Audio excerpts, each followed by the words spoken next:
Vous savez quoi?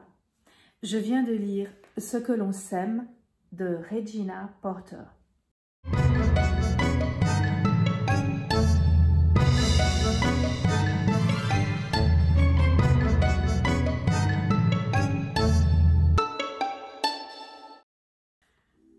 Ce roman, Ce que l'on sème, commence à la fin de la Deuxième Guerre mondiale aux États-Unis. C'est l'histoire de deux familles, une famille irlandaise de souche, la famille Vincent, et la famille Miller qui, elle, est afro-américaine.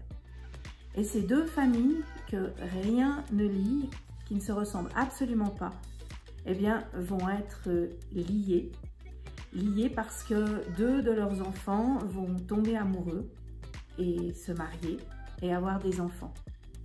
Et dans ce livre, eh bien, on suit ces deux familles sur plusieurs générations. Alors, il y a beaucoup de retours en arrière, c'est un véritable patchwork.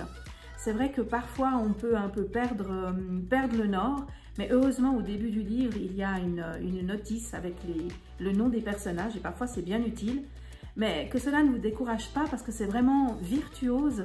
C'est une plongée dans l'histoire de l'Amérique, c'est une histoire d'amour, c'est une déclaration aussi d'amour à la littérature et à Shakespeare en particulier.